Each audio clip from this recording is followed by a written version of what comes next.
Late Night Health continues. I'm Mark Allen, along with the insane Daryl Wayne. And we're having a great conversation with Seppi Alyn. She's going to come back sometime at the end of November, beginning of December. We'll talk about myofascial release and the holidays. A lot of people have problems with that. Just before our break, Seppi and I were talking about fight or flight. I mean, I had that last week. I had a spider that appeared to me to be the size of Daryl's head. And I had a choice, fight or flight. And so what I decided to do was to run, because it was really a big spider. And I let it alone, and he's living outside the house, which is okay by me. If he comes inside, then I might have to do something. Right. But there is the fight or flight. How does that affect us as humans? Well, it's a system that we are born with and we are designed to have for our survival, basically.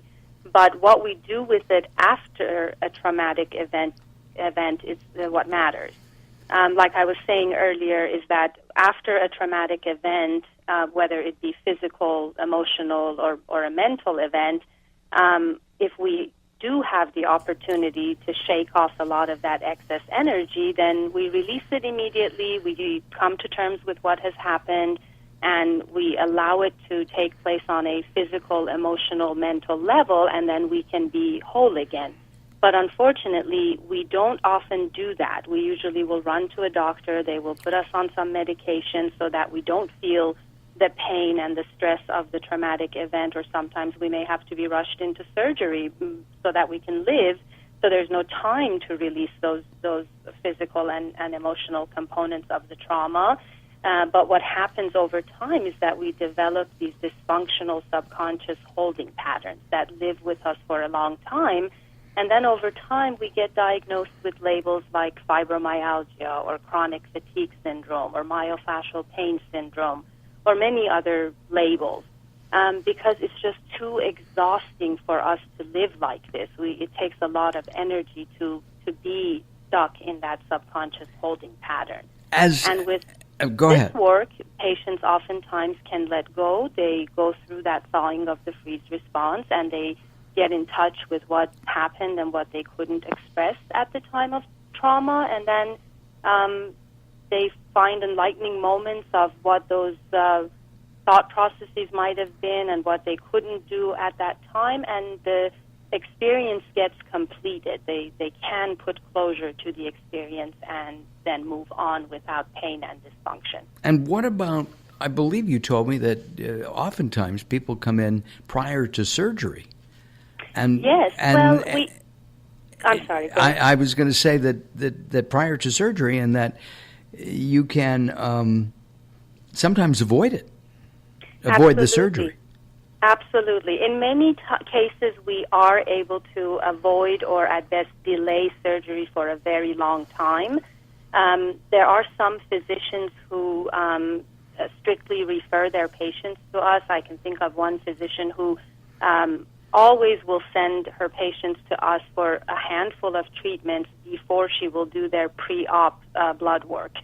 So she tells her patients, you need to go see Seppi, and if she can't take care of you and you still need surgery, then I will do the pre-op blood work and preparation for surgery, and then you can go for surgery. And she's also a patient. I'm sorry? The doctor that you're talking about is also a patient. Yes, she has also been a patient, exactly. And it's so important when physicians experience this work, when they themselves are in pain and when they're struggling with finding answers for their own pain and dysfunction.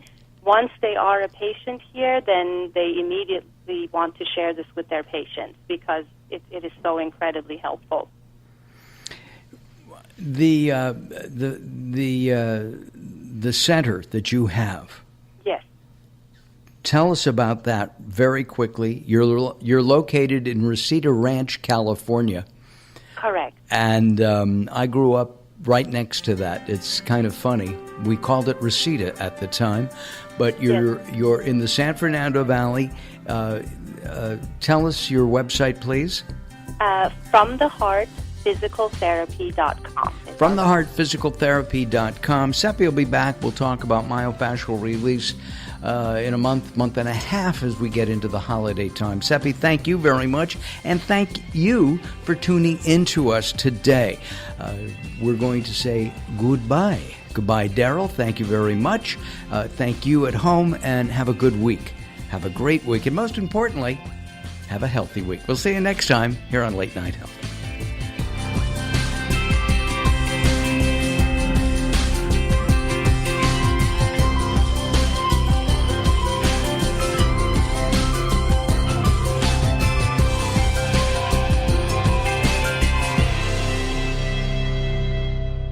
If you're listening to Late Night Health right now, you're part of the growing target of baby boomers we're serving. Hi, I'm Daryl Wayne, producer of Late Night Health, inviting you to join the Late Night Health family. If you have any business targeting the growing boomer market, Late Night Health is the ideal advertising vehicle for you. From vitamins to insurance, alternative health to Western-style medicine, Late Night Health caters to the growing population of those over 40 years old. This vibrant demographic has expendable income to fight aging, purchase travel, take care of aging parents, or just have fun. Find out about the advertising opportunities with Late Night Health. Call us at 805-391-0308. That's 805-391-0308, or email us at info@latenighthealth.com. That's info@latenighthealth.com. Join Late Night Health as we empower people to take charge of their own health care. Call now at 805-391-0308. That's 805-391-0308.